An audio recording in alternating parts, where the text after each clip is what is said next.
नमस्कार दोस्तों, स्वागत है आपका आज के मुख्य समाचार में, जिसमें सबसे पहली और बड़ी खबर में आपको बताएंगे कि कांग्रेस ने बिहार में दिया जेडीयू को ऑफर, हमारे साथ आए नीतीश कुमार। जी हां दोस्तों, बेहद बड़ी खबर, बिहार में बड़ा सियासी भूचाल और ऐसे में कांग्रेस और जेडीयू के गठबंधन की आशंकाएं सामने। और दूसरी बड़ी खबर में जिक्र होगा कि किसान तेज कर देंगे अपना आंदोलन, कल पटना में रैली और 1 जनवरी को देश भर में प्रदर्शन। और तीसरी बड़ी खबर में जिक्र होगा कि जेडीयू के दिग्गज नेता का बयान, लव जिहाद के नाम पर देश में फैलाई जा रही है नफरत। दोस्तों, हर एक खबर की गहराई में आपको ले जाएंगे, लेकिन उससे पहले अगर आपको भी ऐसा लगता है कि भाजपा ने जेडीयू को धोखा दिया है और अब बिहार में सरकार बदलनी चाहिए, तो आप अभी इस वीडियो को लाइक कीजिए और इस लाल बटन को दबा के इस चैनल को फ्री में सब्सक्राइब करके घंटी बजाकर कमेंट में लिखिए जय हिंद। दोस्तों, रुक करते हैं तमाम बड़ी खबरों की तरफ। कांग्रेस ने दिया जेडीयू को ऑफर, हमारे साथ आए नीतीश कुमार। जी हां दोस्तों, कांग्रेस पार्टी सोमवार को अपना 136वां स्थापना दिवस मना रहा है। स्थापना दिवस के मौके पर राजधानी पटना समेत पूरे बिहार में जिला स्तर पर कांग्रेस नेता और कार्यकर्ताओं ने तिरंगा यात्रा निकाला। इस मौके पर कांग्रेस नेता अजीत शर्मा ने एक बार फिर से जेडीयू को एनडीए छोड़कर महागठबंधन के साथ आने का ऑफर दिया है। कांग्रेस नेता ने एक बार फिर से सीएम नीतीश कुमार को एंट्री का ऑफर देते हुए कहा है कि नीतीश कुमार को एनडीए से बाहर निकलकर महागठबंधन के साथ आना चाहिए। अजीत शर्मा ने कहा कि Bharatiya Janata party secular party नहीं है, जबकि कांग्रेस सेक्युलर पार्टी है और नीतीश कुमार जी सेक्युलर खुद को समझते हैं, तो उन्हें एनडीए को छोड़कर महागठबंधन में आना चाहिए। बता दें कि आज कांग्रेस पार्टी अपना 136वां स्थापना दिवस मना रही है। इस मौके पर पार्टी के पूर्व राष्ट्रीय अध्यक्ष राहुल गांधी ने भी ट्वीट कर सभी कांग्रेस कार्यकर्ताओं को बधाई दी। उन्होंने लिखा, देश हित की आवाज उठाने के लिए कांग्रेस शुरू से ही प्रतिबद्ध है। आज कांग्रेस के स्थापना दिवस पर हम सच्चाई और समानता के अपने इस संकल्प को दोहराते हैं। जय हिंद। वहीं कांग्रेस अध्यक्ष सोनिया गांधी की तबीयत खराब रहने की वजह से कांग्रेस महासचिव प्रियंका गांधी दिल्ली स्थित पार्टी कार्यालय पहुंची और वहां उन्होंने झंडा फहराया। रुख करते हैं अगली खबर की तरफ। किसान तेज करेंगे आंदोलन, कल पटना में रैली, 1 जनवरी को देश भर में प्रदर्शन। जी हां दोस्तों, नए कृषि कानूनों के खिलाफ डटे किसान अपना आंदोलन और तेज करने वाले हैं। सरकार को बातचीत का प्रस्ताव देने के बाद किसान संगठनों ने नए साल पर देश भर में जगह जगह प्रदर्शन का ऐलान किया है। किसान संगठनों का कहना है कि हम 1 जनवरी को पूरे देश भर में प्रदर्शन करेंगे। हम चाहते हैं कि हर कोई किसानों के पक्ष में खड़ा हो। इसके साथ ही किसान संगठनों ने कई शहरों में रैली करने का प्लान बनाया है। कल यानी 29 दिसंबर को पटना और तंजावुर में किसान विरोध रैली करेंगे। इसके अगले दिन यानी 30 दिसंबर को मणिपुर और हैदराबाद में किसान नए कृषि कानूनों के खिलाफ हल्ला बोलेंगे और रैली को संबोधित करेंगे। इसके साथ ही किसानों ने अनिश्चित काल के लिए टोल प्लाजा फ्री करने का फैसला किया है। पहले 25 से 27 दिसंबर तक टोल प्लाजा को फ्री करने का प्लान था, लेकिन अब आंदोलन को तेज करने के लिए अनिश्चितकालीन तक टोल प्लाजा को फ्री कर दिया गया है। वहीं 30 दिसंबर को कुंडली मानेसर पलवल हाईवे पर ट्रैक्टर रैली निकालने की तैयारी कर ली गई है। इस बीच बातचीत के लिए किसानों के प्रस्ताव पर फैसला करने के लिए आज केंद्र सरकार की अहम बैठक होनी है। किसानों ने 29 दिसंबर को सरकार के साथ 7वें दौर की बैठक का प्रस्ताव भेजा था, लेकिन इस शर्त के साथ की बैठक में सबसे पहले तीनों कानून रद्द करने की प्रक्रिया पर चर्चा हो। किसान नेताओं ने चेतावनी दी है कि अगर उनकी मांग नहीं मानी गई तो आंदोलन और भी तेज होगा। रविवार को सिंगू बॉर्डर पर एक नया और बड़ा मंच तैयार कर लिया गया है। यूपी के कई जिलों से आज किसानों के जत्थे दिल्ली रवाना होने की तैयारी में हैं। कृषि कानूनों के खिलाफ ये लोग दिल्ली बॉर्डर पर धरने पर बैठे किसानों का समर्थन करने आ रहे हैं। इससे निपटने के लिए उत्तर प्रदेश की योगी सरकार ने बड़े अफसर तैनात कर दिए गए हैं। तमाम अफसर जिला स्तर पर किसान नेताओं से बैठक करेंगे और उन्हें नए कानून का फायदा बताकर दिल्ली जाने से रोकने की कोशिश करेंगे। वहीं आज किसानों के समर्थन में पूरे राजस्थान में कांग्रेस किसान संवाद कार्यक्रम करेगी। इसके तहत 30 दिसंबर तक पार्टी कार्यकर्ता सड़क पर उतरेंगे। राज्य के सभी मंत्री वैसे कार्यक्रम का हिस्सा होंगे। राजस्थान के मुख्यमंत्री अशोक गहलोत ने भी अपील की है कि पार्टी नेता और कार्यकर्ता इस कार्यक्रम को सफल बनाएं। कांग्रेस केंद्र के तीनों कृषि कानूनों को वापस लेने की मांग कर रही है। रुख करते हैं अगली खबर की तरफ। जेडीयू के दिग्गज नेता बोले, लव जिहाद के नाम पर देश में फैलाई जा रही नफरत। जी हां दोस्तों, जनता दल यूनाइटेड के दिग्गज नेता केसी त्यागी ने लव जिहाद पर एक बयान देते हुए कहा कि देश में लव जिहाद के नाम पर नफरत और विभाजन का माहौल बनाया जा रहा है। उन्होंने कहा कि संविधान और सीआरपीसी के प्रावधान 2 वयस्कों को अपनी पसंद के जीवन साथी चुनने की स्वतंत्रता देते हैं। ऐसे में वो चाहे किसी भी धर्म अथवा जाति से संबंध रखते हों। रुख करते हैं अगली खबर की तरफ। बिहार, आरसीपी सिंह को जेडीयू चीफ बनाने पर कांग्रेस बोली, बिहार को मिलने वाला है नया सीएम।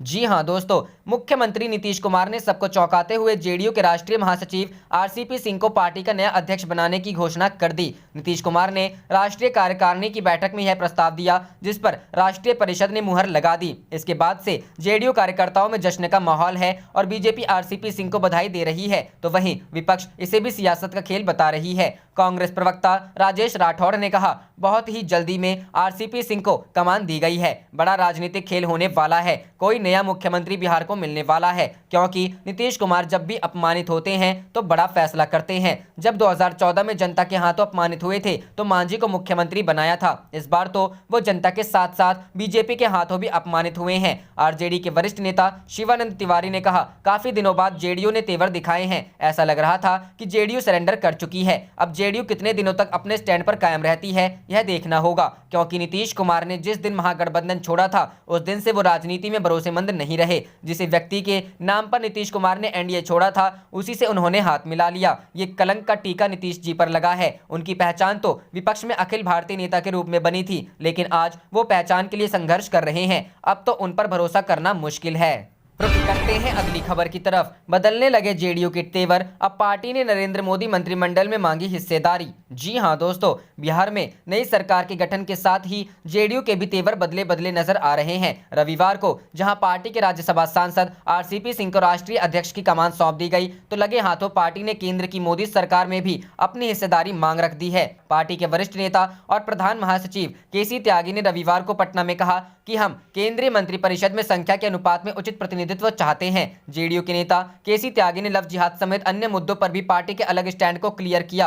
केसी त्यागी ने कहा कि लव जिहाद के मुद्दे को लेकर देश भर में घृणा का माहौल पैदा करने का प्रयास किया जा रहा है। उन्होंने अरुणाचल प्रदेश में पार्टी के 6 विधायकों के बीजेपी में जाने के मसले पर कहा कि अरुणाचल प्रदेश का मामला गठबंधन की राजनीति के लिए ठीक नहीं है। अटल बिहारी के अटल धर्म का पालन सभी घटक दलों को करना चाहिए। त्यागी ने कहा कि जेडीयू विधायकों को मंत्रिपरिषद में शामिल करने की बजाय पार्टी में शामिल कर लिया गया, जबकि जेडीयू ने बिहार में कभी भी ऐसा नहीं किया है। अरुणाचल प्रदेश की घटना से पार्टी आहत है। नीतीश कुमार का जिक्र करते हुए केसी त्यागी ने कहा कि वह संख्या बल के नहीं बल्कि साख के नेता हैं। नीतीश कुमार के नेतृत्व और आभा मंडल को संख्या बल के आधार आकलन नहीं करना चाहिए। नीतीश कुमार अन्य राज्यों में भी पार्टी के लिए काम करेंगे। बिहार का जिक्र करते हुए केसी त्यागी ने कहा कि बिहार में गठबंधन को लेकर कोई विवाद नहीं है। हमारा मन अरुणाचल प्रदेश के घटनाक्रम को लेकर जरूर दुखी है। केसी त्यागी ने चिराग पासवान की पार्टी लोजपा का जिक्र करते हुए कहा कि लोक जनशक्ति पार्टी ने जिस स्वतंत्रता के साथ बिहार में चुनाव लड़ा है, एनडीए को उसके चुनाव लड़ने पर रोक लगाना चाहिए था। एलजेपी अब ना तो बिहार और ना ही दिल्ली में एनडीए का पार्ट है। उन्होंने कहा कि चिराग पासवान ने रामविलास पासवान या अंबेडकर के नाम पर चुनाव नहीं लड़ा, जिनके विचारों पर उनकी पार्टी खड़ी है, बल्कि चिराग में यह चुनाव मोदी के नाम पर लड़ा।